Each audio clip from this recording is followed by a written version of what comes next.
Hello and welcome to the review of the i30 Hyundai. Now this is a 1.6 diesel.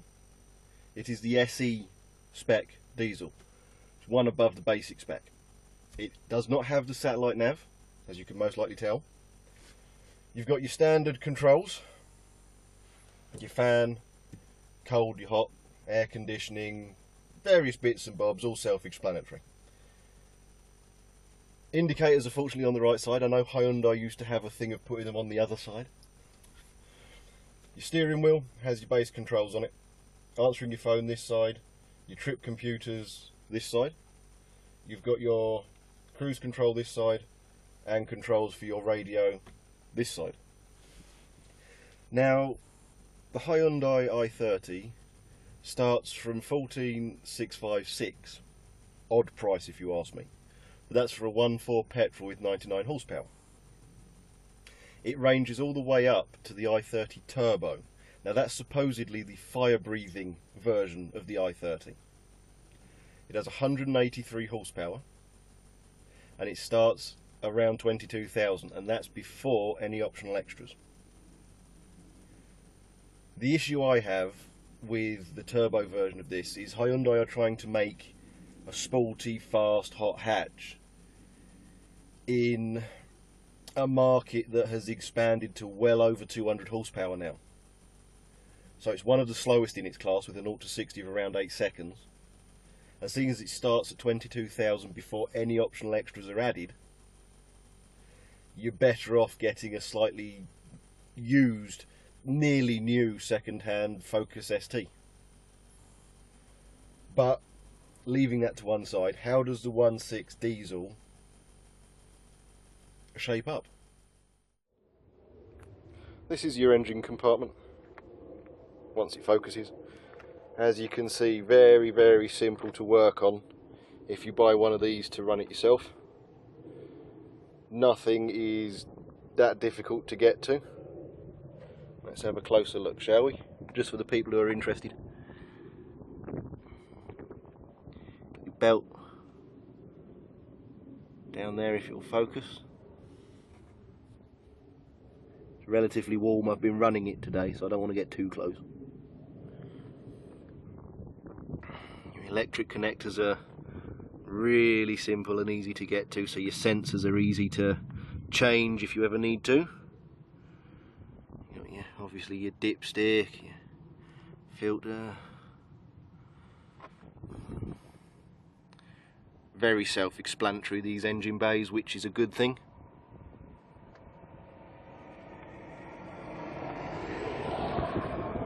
It's a little bit dirty, but I use this car, so there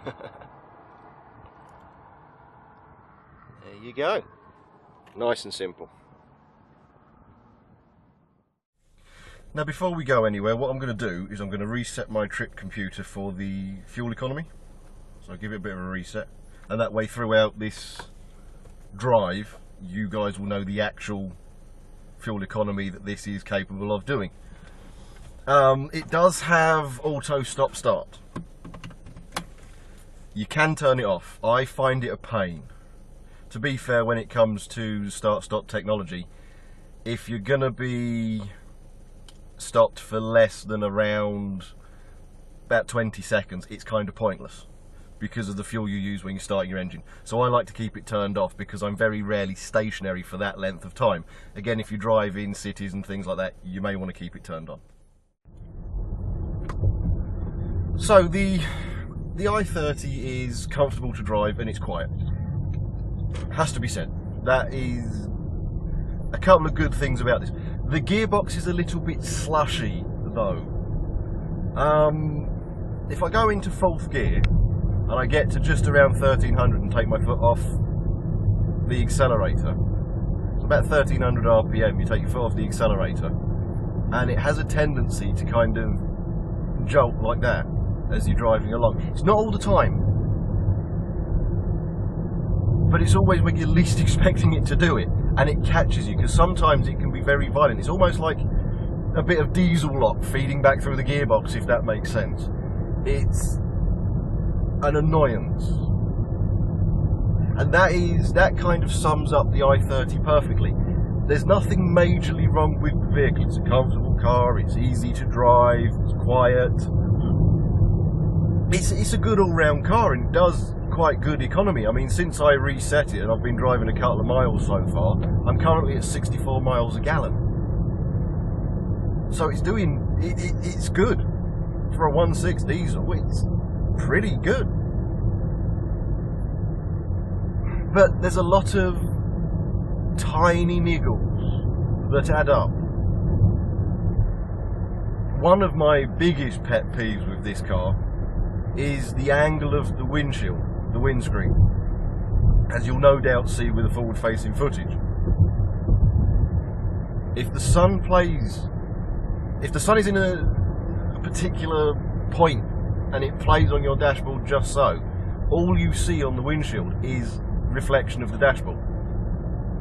And if you've been driving down a shady part of the road with all the trees like we are at the moment, you come up, you go round the bend, all of a sudden your eyes just focus on the dashboard and it takes you a split second to start looking at the road again. And it's not an issue solely with Hyundai. It's a lot of cars. I had a Jag X-Type and that was ferocious for it.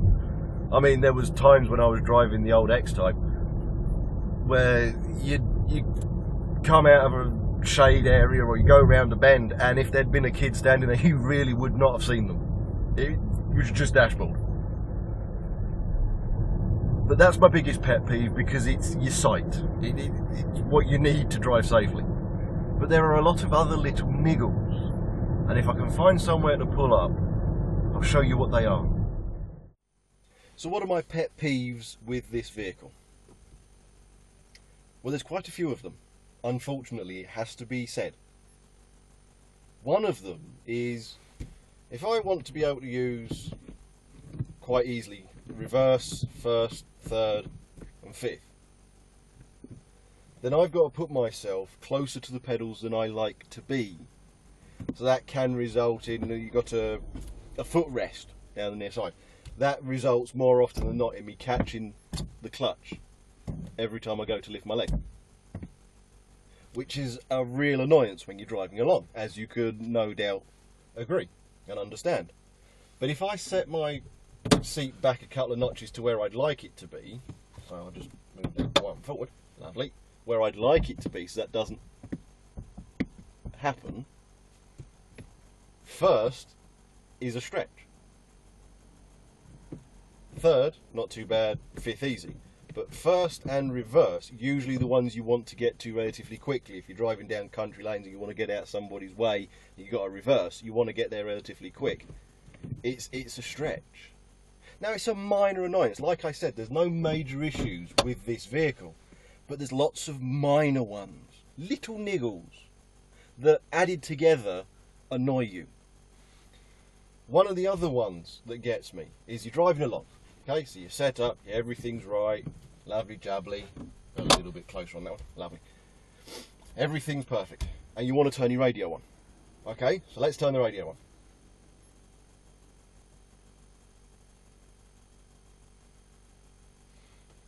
You've got to lean in to turn it on, which is, again, a minor annoyance, but a little bit more fault. This is a universal dash. And a lot of cars do that. A lot of car manufacturers do that. It's not solely Hyundai's fault. But the thing is, if you're going to sell on a right-hand drive market, angle the centre to the right a bit. And if you're going to sell on a left, angle it to the left a bit. I mean, you're selling in a specific market. How much is it really realistically going to cost you to add a little bit? And it's a minor annoyance, because you've got to lean in to do that. So you're driving along, you've got to lean in, now you don't see out of those. It's a few seconds. But then you might want to go through media and radio. Again, you've got to lean to do it, because if you try and do it from here, you can't just, you've got to know where everything is if you want to continue to focus whilst you're driving. And it's minor niggles like that. For example, this is centre console. Most cars have them, let's be fair. This doubles up as an armrest. This is where I want my arm to be if I'm going to rest it. This is where it is. This is where I'd like it to be. This is where it is. Now it moves forward. So as I can lean like that. But I don't want to lean like that. I want to lean like this. So I've got good visibility in my mirrors. But I can't. If I'm going to lean, I've got to lean like that. Now you shouldn't. I understand. You should be driving. It could be used by the passenger, who's now got to lean into me. Unless they're smaller. But if they're my height, pointless. This entire centre console could do with being raised about 2 inches. Because the gears are fine, but it would be nice to have them a little higher. It's like I said, tiny niggles. The other thing are these. There is a rattle in this car where something is loose. And it's somewhere to do with these. The issue is that if you pull this just a little bit, now I'm not going to do it because it's a pain to put back in. I've had to do it a couple of times. If you pull this with a little bit of force, it completely comes away. It completely comes away. Now you might sit there and think, well, don't pull it. It's perfectly fine. But what happens, you've got a few people in, going somewhere, somebody's put their bag down there, it gets caught, they give it a bit of a yank. It's a little bit of force, you can probably see it moving. And I'm not putting much force on that. It's a little bit of force and it completely comes away. And it is a pain because it's tucked into various other bits. So you've got to try and, it's an annoyance. But like I said, something gets caught in there. You've got storage in here. Something caught in there. Someone's in a rush. We all have people that we know like that who don't really care. They're in a rush. They just yank. This comes away. Another issue, now I would show you, but I don't want to infringe copyright. But another issue is the radio when you're driving along. When the engine is off, it's not a problem. But when you're driving along, it becomes an issue. I don't know why. Maybe it's to stop you accidentally changing tracks on the CD whilst you're driving. I don't know. But it's a pain. You turn your radio on. Now, like I said, I'm not going to show you because one, we're stationary, so it's not an issue at the moment. And two, I don't want to infringe copyright. But you turn the radio on and you want to go to the start of the track. Simple. You press your down button. Done. But you want to go back a track. When you are driving, you have to hold it for at least a second. And that is every track change. So you're driving along, oh, I want to listen to that song down there. Okay? That's what you do. That is what you would normally do. Run. There you go. Nope, it will take you back to the start of the song you were on. You have to...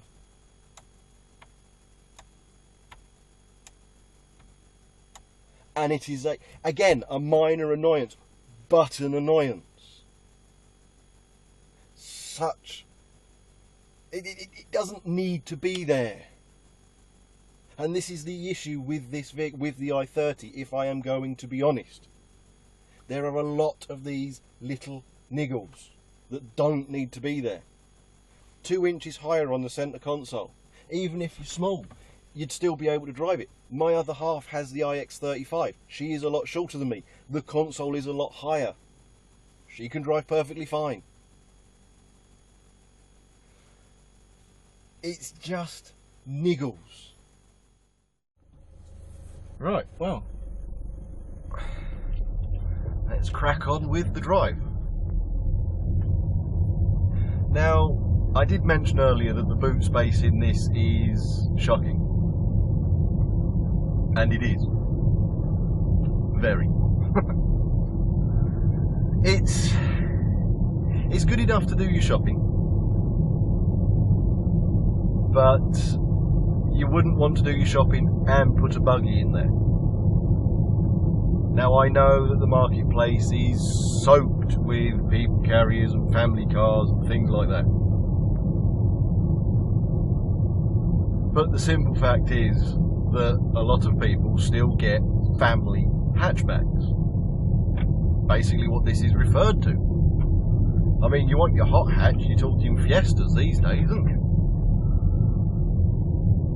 these are more your family hatchbacks, you know. So how about I pull up over here and show you, using my phone camera, the boot.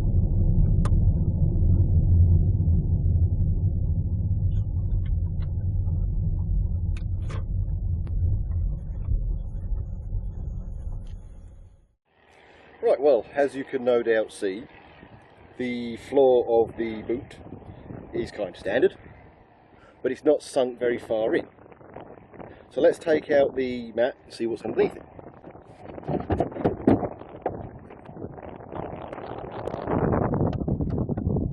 As you can see underneath, you have a tray. Underneath that tray is a spare wheel.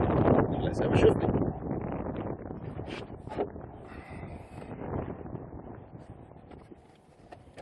Now, as you can see, there's your spare wheel with all the tools that you'll need. But to be fair, as you will most likely tell as I walk away, this boot is kind of small for the class of vehicle that this Hyundai i30 is trying to get into. Right, well, I found somewhere to pull up along the 120, the A120. Now obviously it's a dual carriageway, it's a national speed limit of 70 miles an hour. And I'm going to do an 0 to 60. Now you might think, oh, that's a bit dangerous. But how do you pull out onto a dual carriageway? You see your gap. Now the correct way of doing it is you see your gap. You make sure you've got enough time, obviously you indicate, you keep checking your mirror, and you get up to the speed of that road as quickly as possible. Now obviously it's late on in the afternoon, it's 15:04 at the moment. Before I do this, because it's going to destroy my MPG, I'm currently doing 60.1 miles a gallon, which, given the stop-start nature of what I've been doing to make this footage, is not bad. Now I'm going to wait until it is safe for me to go, and I'm going to count down, and then I'm going to go. And the reason I'm going to count down is so as I can time it myself when I get back, because I can't time it and drive at the same time. And for any avid viewers who are watching me who want to time it themselves and see how close they get to the time I'm doing. But anyway, I'm going to position myself ready to move and do an 0 to 60. In 3, 2, 1, go.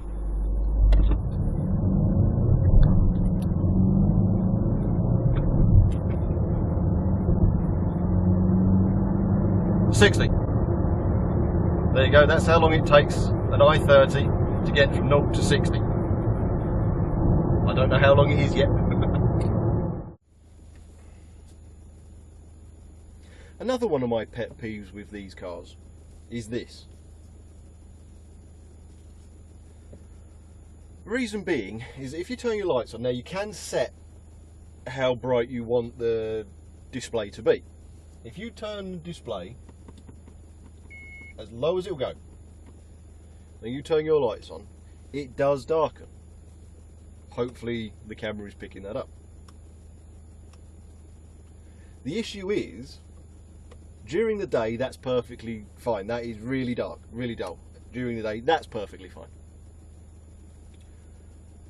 At night, even when it's in its darkest setting, it illuminates the cab with a blue glow. Now I live in the middle of the countryside, so I drive down a large amount of roads like this, unlit, pitch black. If you're driving through town, the blue glow is not a massive issue because you've got all the street lighting. If you're driving down a road like this, as I do quite regularly, it's just a blue glow. It's worse than having a sat-nav in your face set to day mode. Now the way round it is this little button up here. Now it's got a half moon symbol on it. You press that and it goes blank. Turns it off, turns the screen off completely. Perfect, right? That's got the day, the time and the date. That's got nothing. You've got no time anywhere. So if you're trying to get to somewhere for a certain time, and you need to see the time, and you need to obviously keep an eye on the time, you have to keep turning it on and off every so often. And that doesn't look like much. But at night, once you've been driving for long enough in very dark situations, pitch black situations, that illuminates your eyes and loses some of that kind of night vision you get once you've been driving down them. A bit like when somebody comes round a bend with their main beams on. It's a real pain because there is no clock anywhere else. I either know the time or I don't. And like I said, it's a little niggle. But there's a lot of them in this car. And added together, they really become quite significant. As I said before I was going to do the speed test, I was going to tell you the size of the tyres. They're 195 65 R15s. This car has currently got Hankook Econetic tyres. The Eco version of Hankook. They're actually not bad. They're holding up really well. And the grip levels in them are what you'd expect from a higher spec tyre. It's quite bizarre. You'd think they'd be a bit all over the place, especially in the rain and in the cold conditions. But they're not. They're actually quite good. I wouldn't trust them to help me set a lap time at Silverstone. But for driving up and down, you know, going backwards and forwards to work, that kind of thing, they're actually very good. They're very quiet. And obviously because they're 195 65s, there's a lot of give in them, so they help the suspension, they make the ride more comfortable. And given that they're 15s, they are cheap. Replacement tyres, as I said earlier, they are going to be cheap. Tax on this vehicle is £20 a year, and that's the 1.6 diesel. Now you get a few variations on the 1.6 diesel, because the premium range is 134 horsepower out of the 1.6 diesel. Now that is going to affect your economy, that is going to put the tax up. This is the standard 105 horsepower, and it does quite well. After the speed test and going up and down the dual carriageway at 70, and I did reset it before I started, I've only done, hold on, I'll tell you in a second. So that was I've done 35 miles. It's currently 54.5, but I have been sitting here idling for a while with the air conditioning on. But anyway, I hope that answers all of the questions anybody has about an i30 and whether you'd buy one. There is significant leg room in the back. There's a good foot and a bit between the passenger seat and the back seat. My seat is roughly where the passenger seat is, so there is quite a large amount of leg room for the passengers in the back. That does interfere with the boot space. As you've seen, it is quite a small boot. But I hope that this helps you decide whether you want one or not. But anyway, thanks for watching, and I shall see you a bit later on. So like, subscribe, share about, do whatever it is you usually do. I'll see you in the next one.